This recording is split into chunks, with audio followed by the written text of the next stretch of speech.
نہیں ہے۔ دینی علم کو سیکھے بغیر، اس پر عمل کرے بغیر ہم کامل مسلمان ہو ہی نہیں سکتے۔ اللہ رب العزت نے فرمایا یا ایھا الذین آمنوا ادخلوا فی السلم کافہ، اے ایمان والو مکمل طریقے سے داخل ہو جاؤ، مکمل طریقے سے اسلام کے اندر، ایمان کے اندر داخل ہو جاؤ۔ ایمان والوں سے اللہ تعالیٰ خطاب کر رہا ہے، ایمان والوں کو اللہ تعالیٰ بتا رہا ہے، اور پھر کیا کہتا ہے کہ اے ایمان والوں مکمل طریقے سے داخل ہو جاؤ۔ ایک اور جگہ اللہ رب العزت فرماتا ہے یا ایھا الذین آمنوا، اے ایمان والو آمنوا باللہ ورسولہ، ایمان لاؤ اللہ پر اور اس کے رسول پر۔ یہ تو ہے کہ اے ایمان والو، ایمان جو لائے انہی سے اللہ تعالیٰ کہہ رہا ہے، جو ایمان لائے ہوئے ہیں انہی سے اللہ رب العزت کا خطاب ہو رہا ہے۔ اور پھر وہی خدا کہتا ہے کہ ایمان لاؤ اللہ پر اور اس کے رسول پر۔ کیا معنی ہوا؟ معنی یہ ہوا کہ بشرطے مسلمان تو ہے، اپنا نام مسلمان تو رکھ لیا ہے، مسلمانوں والے نام تو ہمارے ہیں، مگر ہمارے اندر اسلام اور ایمان کا آنا اور اسلامی اور ایمانی تعلیم کا لانا اور اس پر عمل کرنا، یہ اصل میں مسلمان کا کام ہے۔ اس کے بغیر کوئی ہمارا چارہ نہیں ہے۔ جنت و دوزخ کا مسئلہ، قبر اور حشر کا مسئلہ، دنیا کے اندر جینے کا طریقہ سلیقہ، یہ تمام چیزیں اسلام میں موجود ہے، قرآن اور حدیث کے اندر موجود ہے۔ ان کو جاننا اور ان کو ہماری اولادوں کو سکھانا اور دوسروں تک ان باتوں کو پہنچانا ضروری ہے۔ اللہ رب العزت فرماتا ہے کنتم خیر امت، تم بہترین امت ہو۔ آدم علیہ السلام سے لے کر حضرت عیسیٰ علیہ السلام کی قوم تک کسی کو اللہ نے بہترین امت نہیں فرمایا، بلکہ فرمایا کہ اے میرے حبیب کی امت، اے میرے چاہنے والے رسول کی امت، تم بہترین امت ہو۔ پھر آگے فرماتا ہے یأمرون بالمعروف وینہون عن المنکر، تمہارا کام کیا ہے؟ اچھائی کو بتاؤ، اچھائی کو لوگوں تک پہنچاؤ۔ اچھائی سے مراد دین کی طرف لوگوں کو بلاؤ، دین کی باتیں لوگوں کو سکھاؤ، شریعت لوگوں کو سمجھاؤ، قرآن اور حدیث کی باتیں جو نہیں جانتے ان کو بتاؤ۔ تمام جتنی اچھے چیزیں ہیں، اسلام اچھائی کا نام ہے، اسلام اچھا دین ہے۔ اسلام کے اندر جو آ جاتا ہے وہ تمام برائیوں سے اپنے آپ کو روک لیتا ہے۔ جتنی چیزیں بری ہیں اور جتنی چیزوں سے لوگوں کو تکلیف پہنچتی ہے، جتنی چیزوں سے لوگوں کو اذیت پہنچتی ہے، اور تمام چیزیں اسلام میں حرام کر دیے گئے۔ امن و امان میں انسان آ جاتا ہے جب دائرے اسلام کے اندر آ جاتا ہے۔ اور اللہ فرماتا ہے یأمرون بالمعروف، اچھائی کی تاکید کرو، اچھائی کا حکم کرو، لوگوں کو اچھائی بتاؤ۔ اسلام کی اچھائی کیا ہے؟ شراب اگر کوئی پیتا ہے، شراب پینا غلط چیز ہے، شراب پینا اسلام نے حرام قرار دیا۔ کیوں؟ کیونکہ اسلام کے اندر شراب حرام ہے، اس لیے حرام ہے کیونکہ اس سے انسان کی طبیعت بگڑتی ہے۔ عربی کے اندر شراب کو کہتے ہیں قمر، خیر سے۔ کیوں؟ کیونکہ خمر کا اثر مانا ہے پردہ، اوڑھنی، اور جو کوئی بندہ شراب پیتا ہے اس کے دماغ پر اوڑھنی، پردہ پڑ جاتا ہے۔ وہ بندہ اپنے آپ میں نہیں رہتا، خود کا شعور اسے نہیں رہتا، اس کی عقلوں پر پردہ پڑ جاتا ہے، اس کے ذہن پر پردہ پڑ جاتا ہے، وہ اپنے عالم میں پہنچ جاتا ہے، کہیں لیٹا ہوا نظر آتا ہے، کبھی جھومتا ہوا نظر آتا ہے۔ ارے لوگ کیا کہیں گے، لوگ عزت نہیں کریں گے، کوئی فرق نہیں پڑتا، گھر جاتا ہے، گھر کے اندر بےہودہ باتیں کرتا، اور جس کو لت لگ جاتی ہے شراب کی یا برے نشے کی، وہ پیسے اگر نہیں ہے تو چوری کرنے بیچ دیتا ہے، بیویوں سے کام کرواتا ہے، اور بیویوں کے پاس جو بچے کچھ پیسے ہوتے ہیں ان کو بھی مار کر لڑ کر چھین کر جا کر شراب پیتا۔ ایک شراب پینے کی لت پورے گھر کو، پورے خاندان کو برباد کر دیتی ہے، خود کو برباد کر دیتی ہے۔ اور ایک نشے والی لت جب پورے گھر، پورے خاندان اور خود کو برباد کرتی ہے، اللہ نے پہلے کہہ دیا کہ حرام کر دی گئی، حرام کر دی گئی۔ چوری حرام ہے، زنا حرام ہے، کسی کا منہ مانگنا حرام ہے، کسی کو دھوکہ دینا حرام ہے۔ اچھائی کی تاکید کرو، اچھائی کی باتیں بتاؤ۔ دور دور تک جو اپنے آپ کو مسلمان کہتے ہیں، جو مسلمان تو ہیں مگر ان کو اچھے اور برے کی بات نہیں معلوم، شریعت نہیں معلوم، حرام و حلال نہیں معلوم، اللہ کہتا ہے ان کو جا کر بتاؤ، ان کو جا کر بتاؤ، شریعت سکھاؤ۔ کب سکھائیں گے؟ جب ہم کو معلوم ہو، جب ہم کو شریعت کیا چیز ہے معلوم ہوگی۔ کلمہ کسے کہتے ہیں، نماز کسے کہتے ہیں، روزہ کسے کہتے ہیں، حلال اور حرام میں کیا تمیز ہے، جھوٹ اور سچ میں کیا فرق ہے، دن اور رات کسے کہتے ہیں، سنتیں کتنی ہیں، مستحبات کتنے ہیں، اچھا کام کسے کہتے ہیں۔ جب ہم کو معلوم ہوگا تب جا کر ہم دوسروں کو بتائیں۔ پھر اللہ فرماتا ہے وَيَنْهَوْنَ عَنِ الْمُنْكَرِ، برائی سے روکو، جو بندہ برا کام کرتا ہے اور روکو اور کہو کہ یہ کام برا، کوئی شراب پیتا ہے روکو اور جا کر کہو کہ یہ برا کام ہے، یہ گندا کام ہے، اسلام میں اس کو حرام کہا گیا ہے۔ چوری کرنے والا ہے روکو چوری سے، زنا کرنے والا ہے روکو زنا سے، جھوٹ بولنے والا ہے روکو جھوٹ بولنے سے، کسی کو ستانے والا ہے روکو ستانے سے۔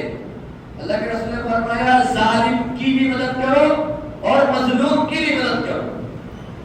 صحابہ نے پوچھا یا رسول اللہ صلی اللہ علیہ وسلم، مظلوم کی مدد کرنا سمجھ میں آتا ہے کہ بیچارہ مظلوم ہے، کوئی اس پر ظلم کر رہا ہے، تکلیف دے رہا ہے، تو اس کو اس تکلیف سے ہٹانا، اس ظلم سے دور کر دینا، اس ظلم کو اس سے ہٹا دینا، یہ تو سمجھ میں آ گیا۔ ظالم کی مدد کس طرح کی جائے؟ وَيَنْهَوْنَ عَنِ الْمُنْكَرِ کے اندر اللہ کے رسول نے فرمایا ہاں اس طرح کہ جو ظلم کر رہا ہے اس کو ظلم کرنے سے روکو، اس کی اس طرح مدد ہوتی ہے۔ غلط کام کوئی کر رہا ہے تو غلط کام کرنے سے روکو۔ آج کتنے لوگ ہیں اگر کسی کو برا لگے تو معافی چاہ لیتا ہوں، بچہ غلط کر رہا ہے ماں باپ بیٹھ کر دیکھ رہے ہیں، بچہ غلط راستے پر جا رہا ہے ماں باپ تھوڑا بہت بول لیے پھر خاموش ہو گئے۔ بچپن ہی سے بچوں کو صحیح تربیت دینا اسلام سکھاتا ہے۔ 7 سال کی عمر سے بچے کو نماز کی طرف لے کر آنا اللہ کے رسول نے فرمایا۔ 10 سال کی عمر میں اگر نماز پڑھنے وہ نہیں آتا، ضد کرتا ہے تو اللہ کے رسول نے فرمایا مار کر لے کر آؤ مسجدوں کی طرف۔ تربیت اس کے اندر آتی ہے، ہماری تربیت ہے، ہماری اولاد کی تربیت ہے۔ آج کتنے مسلمان بچے ہیں جو غلط راستوں کو اختیار کر چکے ہیں، جو برے راستوں پر چل رہے ہیں، جو نشہ آور چیزیں استعمال کر رہے ہیں، جو ماں باپ کو ستا رہے ہیں، جو حرام کی طرف متوجہ ہو چکے ہیں۔ حرام اور حلال کی تمیز ان کے اندر سے ختم ہو گئی ہے۔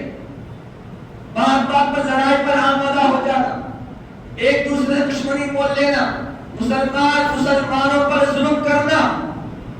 کتنے بچے اس کے اندر ماں باپ کیا کر رہے ہیں؟ جب بچہ بڑا ہوتا غلطی ماں باپ کی ہے اصل میں۔ بچپن سے اللہ کے رسول کا ارشاد ہے جب بچہ پیدا ہو بولنے پر آئے تو سب سے پہلے اللہ کے رسول نے فرمایا اس کے زبان سے اللہ بلاؤ۔ ہمارے پاس کیا کرتے ہیں؟ ابا امی، ابا بلایا، امی بلایا، سب سے پہلے نام اس کی زبان سے نکلے تو اللہ کا نام نکلے، مگر ہمارے پاس اللہ کا نام نہیں نکلتا، ہمارے پاس ابا کا نام لیا، امی کا نام لیا، ادھر ابا خوش ادھر امی خوش۔ اور تھوڑا بڑا ہو جائے، ہمارے گھروں میں گانے چلتے ہیں، بچہ وہی گانوں کو گنگنائے، اپنی زبان سے نکالے، اپنے منہ سے وہ گانے گنگنائے، وہ گانے گائے، تو ماں باپ خوش ہو جاتے ہیں، دیکھیے بچہ گانے گا رہا۔ اور تھوڑا بچہ یا بچی بڑی ہو جائے، چلنے پھرنے کی حالت میں، کوئی گھر آئے، ٹی وی چل رہی ہے، فون چل رہے ہیں، اس کے اندر ڈانس ہو رہا ہے، اس ڈانس کو بچہ دیکھ دیکھ کر خود سیکھے۔ کوئی بڑے آدمی، چچا، پھپھا، ماموں کوئی گھر آئے تو بچے سے کہتے ہیں بیٹا ذرا وہ ڈانس کر کے دکھاؤ، دیکھ کر خوش ہو جاتے ہیں۔ بچہ نعوذ باللہ غیروں کے ناچنے پر ناچ رہا۔ ہماری تربیت میں فرق ہے، ہمارے اصل میں جس طرح بچے کی تربیت کرنا چاہیے تھا، اس تربیت میں بچپن سے ہم بگاڑ رہے ہیں، اور پھر بڑا ہو کر بچہ ہماری بات نہیں سنتا۔ کیوں سنے گا؟ کیونکہ بچپن سے تو اپنی بات سنائے ہی نہیں بچے، بچپن سے صحیح اسلامی تربیت ہم لوگ کیے ہی نہیں بچوں کی۔ بچہ بڑا ہوتا ہے، گالی گلوچ ماں باپ کو دیکھ کر سیکھتا ہے، جھوٹ ماں باپ کو دیکھ کر سیکھتا ہے، دھوکہ دینا ماں باپ کو دیکھ کر سنتا ہے، بے نمازی، باپ نماز نہیں پڑھتا، بچہ بے نمازی نکلتا۔ اسلام باپ فالو نہیں کرتا، گھر کے اندر ماں فالو نہیں کرتی، تو بچہ کیسے فالو کرے گا؟ غلطی ہماری ہے۔ ہم کو چاہیے آج کی حالت میں ہندوستان کے جو برے حالات گزر رہے ہیں، اللہ کے رسول نے فرمایا، اللہ فرماتا ہے الفتنۃ اشد من القتل، فتنہ قتل سے بڑھ کر ہے۔ ایک قتل کیا جائے تو ایک آدمی کی جان جاتی ہے، مگر جب فتنہ برپا کر دیا جائے، فتنہ اگر کسی کے اندر ڈال دیا جائے، پتہ نہیں کتنے لوگوں کا قتل عام ہوگا، کتنے لوگوں کے اندر غلط فہمی پیدا ہو جائے گی، کتنے لوگ مارے جائیں گے، اور وہ فتنہ پتہ نہیں کتنے سالوں تک چلے گا۔ آج ہندوستان کے اندر نئے نئے فتنے پیدا ہو رہے ہیں، ہندو مسلمان کے فتنے، ایک دوسرے سے لڑانے کے فتنے، بارہا غلط فہمیاں فونوں کے ذریعے، سوشل میڈیا کے ذریعے مسلمانوں کے خلاف نئے نئے فتنے برپا کیے جا رہے ہیں۔ مسلمان آرام سے سو رہے ہیں، ہم تک نہیں آیا، ہم تک آنا بھی نہیں چاہیے۔ انشاءاللہ اسی نوٹ ہم لائیں گے، کب؟ جبکہ ہم شریعت کے پابند بنیں گے، جبکہ ہم اللہ اور اس کے رسول کی باتوں کو سیکھیں گے، اس پر عمل کریں گے، ورنہ تو ہماری حالت کیا ہوگی؟ اسلام کے بارے میں ہم کو نہیں معلوم۔ ایک میڈیا کا آدمی نیوز میں کہہ رہا ہے، بڑا تعجب ہوا مجھے سن کر، مسلمان جب کھڑا ہوا تو میڈیا والا جا کر پوچھتا ہے کہ دنیا گول ہے یا دنیا میں چاند ہے، دنیا میں سورج ہے، کیا قرآن میں لکھا ہوا ہے؟ بیچارے کو کچھ بھی نہیں معلوم، وہ کہتا ہے ہاں قرآن میں ہے۔ مسلمان بتاؤ کیا لکھا ہوا؟ تو وہ مسلمان کہتا ہے دنیا چھوٹی ہے، چاند بڑا۔ وہ میڈیا والا ہنسنے لگا، مسلمان کیا مذاق اڑانے لگا، تمہارے قرآن میں اس طرح لکھا ہوا ہے؟ وہ بھی ڈٹ کر کہتا ہے ہاں ہمارے قرآن میں اس طرح لکھا ہوا ہے۔ دنیا چھوٹی ہے، چاند بڑا۔ حالانکہ سائنس یہ کہتا ہے کہ دنیا بڑی ہے، چاند چھوٹا، مگر قرآن کے اندر یہ موجود ہے، جبکہ ہم صحیح معنوں میں معنی کے ساتھ پڑھیں، صحیح معنوں میں سمجھے، وَالسَّمَاءِ ذَاتِ الْبُرُوجِ، بروجوں کے بارے میں ہم پڑھیں۔ ہر چیز قرآن میں موجود ہے، بلکہ پڑھنے کی ضرورت ہے۔ قیامت تک کا علم قرآن کے اندر موجود ہے۔ وہ مسلمان خود کو جھوٹا تو کہلوا لیا، مگر نعوذ باللہ ہمارے قرآن کو بھی اس نے جھوٹ کہلوا دیا۔ یہ ہمارے مسلمانوں کی حالت۔ کوئی آ کر کہے بتاؤ تمہارا اسلام سچا ہے، تم کس طرح ثابت کرو گے؟ کوئی ایک بندہ ثابت کر سکتا ہے کہ ہمارا اسلام اس طرح ہے، ہمارے ایمان کے اندر یہ اچھی باتیں ہیں؟ نام تو مسلمانوں کے ہیں. کسی ایک آدمی کھڑا ہو کر اگر کوئی غیر آ کر پوچھ دیا بتاؤ تمہارا ایک خدا ہے, تم کہاں سے لاؤ گے؟ تمہارا ایک خدا ہے کہاں سے بتاؤ گے؟ خدا ہم کہیں گے وہ کہے خدا کو ہم مانتے نہیں. کیا جواب دے؟ تمہارے اندر نمازیں ہیں, روزے ہیں, حج ہے, زکات ہے, بتاؤ اس سے تمہارا فائدہ کیا ہے؟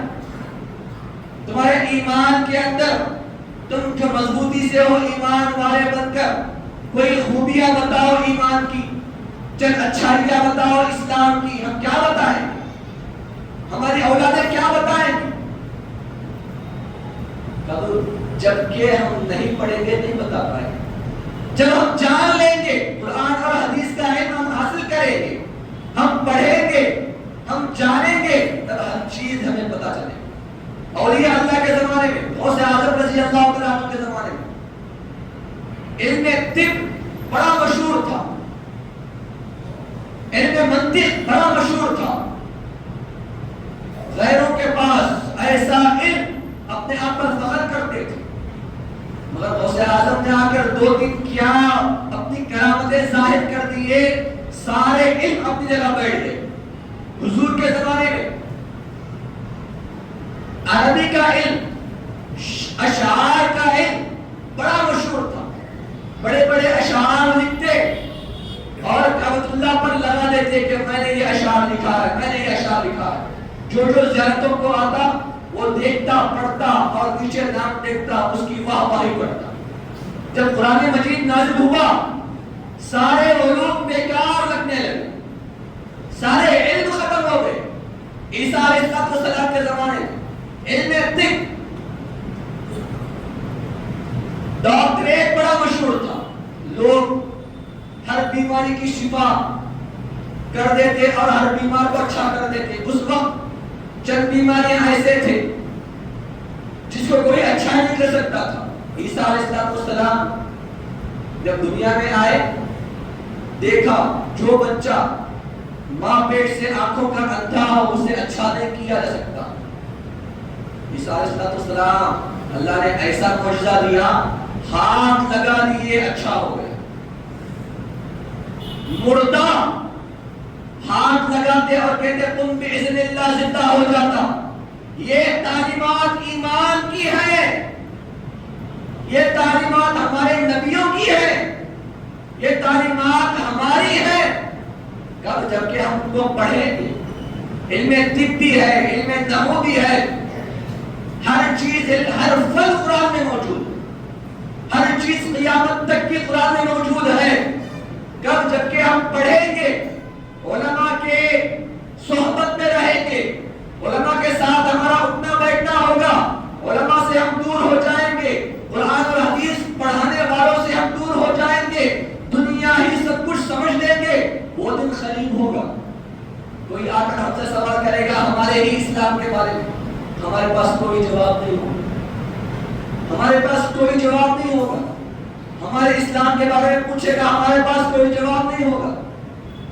اللہ فرمایا یأمرون بالمعروف, اچھی باتوں کو پھیلاؤ, اچھی باتوں کا حکم کرو, اچھائی کا حکم کرو. ہمارے لیے یہ فرض ہے کہ ہم جو سیکھیں دوسروں کو سکھائیں, ہماری اولادوں کو سکھائیں, دور دور جو قریے ہیں ان میں جائیں, جو صرف نام کے مسلمان ہیں ان کو حرام اور حلال سکھائیں, شریعت سکھائیں. ہمارے رشتہ داروں میں ہو, ہمارے دوست و احباب میں ہو, ہمارے محبت کرنے والوں میں ہو, ان باتوں کو عام کرے. جتنا ہم جانتے ہیں, جتنا ہم نے ہمارے علماء سے سیکھا ہے, ان کو جا کر بتائیں, اور جو غلط کام ہے ان سے روکے. اللہ کے رسول نے فرمایا 3 مرحلے غلط کام. ایک, اگر کوئی غلط کر رہا ہے تم مار سکتے ہو تو اس کو مار کر لو.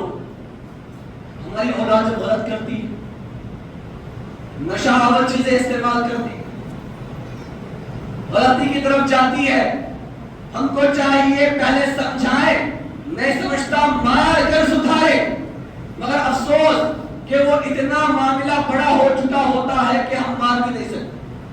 بچپن سے اگر ہم صحیح تربیت دیتے, بچپن سے اگر اللہ اور اس کے رسول کا خوف اس کے دل میں بچپن سے صحیح معنوں میں شریعت اس کو بتا دے، وہ ہمارا بچہ کبھی غلطی کی طرف نہیں جاتا، کبھی غلط کام کی طرف نہیں جاتا، بلکہ ہم بچپن ہی سے اس کو آزاد کر دیتے ہیں، اور جب بڑا ہو کر وہ وہی آزادی کو محسوس کرنے لگتا ہے تب جا کر ہمیں پتا چلتا ہے کہ ہمارا بچہ غلط راستے پر جا رہا ہے۔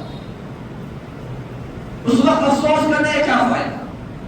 جب جھاڑ چھوٹا ہو، پودا ہو، اس کو جس طرح موڑیں گے وہ مڑے گا، جب بڑا ہو جائے گا موڑنے کی کوشش کریں گے ٹوٹ جائے گا۔ ہم کو چاہیے بچپن ہی سے پودے کو، ہماری اولادوں کو صحیح تربیت میں موڑے۔ جب تک نہیں موڑ سکتے صحیح تربیت بچہ نہیں پاتا، بچہ ماں باپ کو دیکھ کر بڑا ہوتا ہے، دوست و احباب کے ساتھ رہ کر بڑا ہوتا ہے، دوستی اس کی علماء سے کرائیں، اس کا اٹھنا بیٹھنا علماء میں رکھیں، اس کا اٹھنا بیٹھنا دین والوں میں رکھیں، کبھی غلطی کی طرف وہ بچہ نہیں جائے۔ دنیا والوں کی طرف اگر اس کا اٹھنا بیٹھنا ہوگا، غلط لوگوں کی طرف اس کا اٹھنا بیٹھنا ہوگا، بچہ اسی راستے پر جائے، اسی کی صحبت اختیار کرے گا۔ تو میں کیا کہہ رہا تھا؟ اچھی باتوں کی تاکید کرو، اچھی باتوں کو بتاؤ، برے کاموں سے بری باتوں سے روکو۔ ایک مشہور واقعہ میں آپ کے سامنے کہتا ہوں، بنی اسرائیل کا واقعہ ہے۔ اللہ کے رسول صلی اللہ علیہ وسلم نے فرمایا 3 لوگ تھے جو کسی کام سے جنگل میں جاتے ہیں، پہاڑوں کی طرف، بے انتہا بارش پڑتی ہے، جیسے ہی بارش زیادہ پڑتی ہے تو ایک غار ان کو نظر آتا ہے، مشہور واقعہ ہے، حدیث ہے۔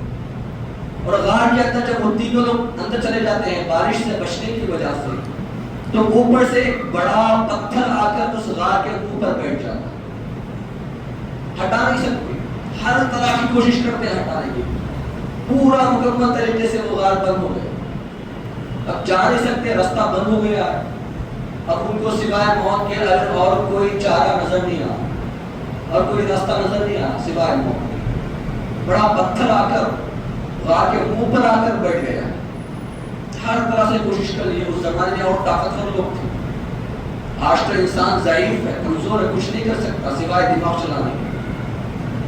اس زمانے میں طاقتور لوگ تھے، قرآن نے مثال دی ہے بنی اسرائیل کے لوگوں کی طاقتور، قوم لوط کی، قوم عاد کی، کیسے کیسے طاقتور تھے، ہر طرح سے کوشش کیے، نہیں ہو سکا۔ تینوں میں ایک مشورہ ہوا کہ ہم اپنی اچھائیوں کو، ہمارے جو اچھے کام ہیں ان کو اللہ کی بارگاہ میں رکھیں گے، اور ان اچھے کاموں کا وسیلہ دے کر خدا کی بارگاہ میں دعا کریں گے۔ دیکھو وسیلہ یہاں پر کیسا کام ہے، تو اگر اللہ چاہے تو ہماری مدد کر دے گا۔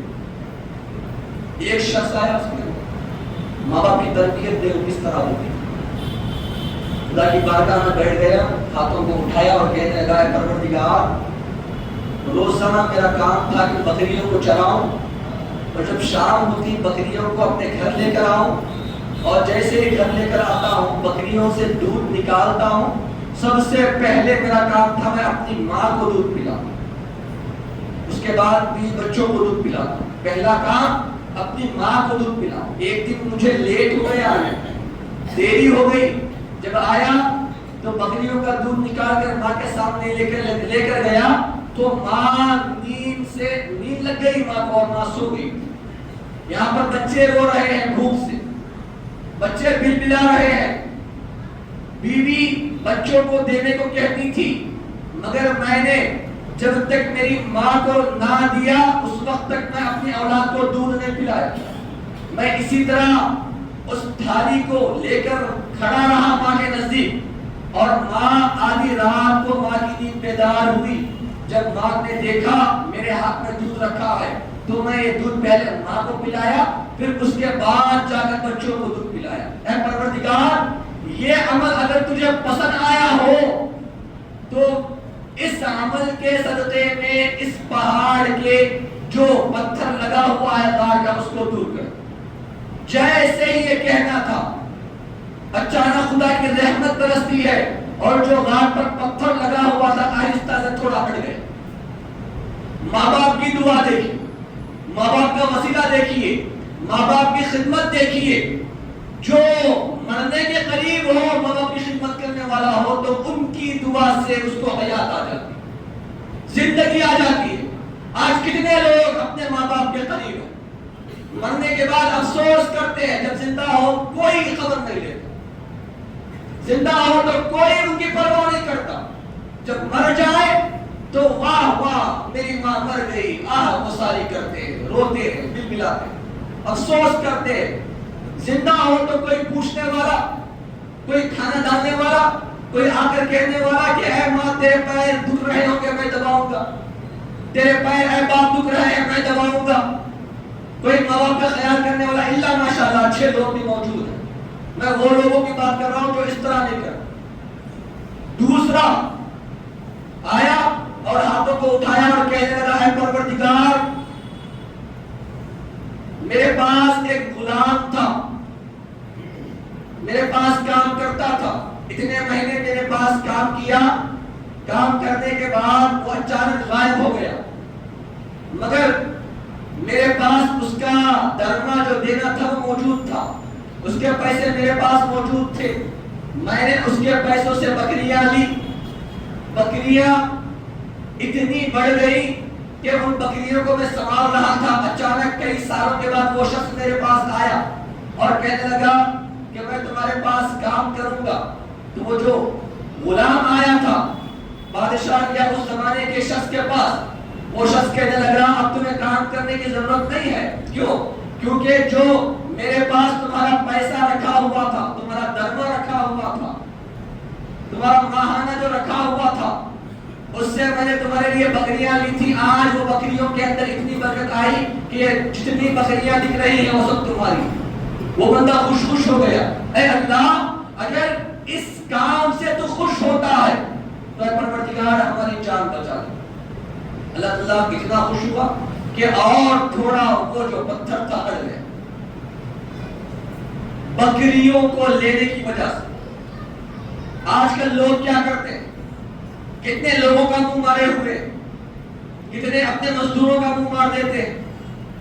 سوچنے کی ضرورت ہے، ایک اچھا کام ہے تو اس کی اگر برعکس دیکھا جائے، اس کے خلاف دیکھا جائے، اگر انہی لوگوں کے بد دعا لیں گے تو ہماری زندگی کیا ہوگی؟ ہر سکے کے دو پہلو ہوتے ہیں، ایک طرف اچھا ایک طرف برا، اچھا اتنا اچھا ہے تو برا کتنا برا ہوگا۔ ہر مزدور کی اللہ کے رسول نے فرمایا اس کا پسینہ سوکھنے سے پہلے اس کی مزدوری دے دینی چاہیے۔ آج ہم کتنے لوگوں کو کام پر رکھیں، یا جو لوگ کام پر جاتے ہیں ان کے لیے بھی چاہیے کہ اپنے مالک کی صحیح معنوں میں وفاداری سے کریں، صحیح معنوں میں وفاداری سے کام کریں۔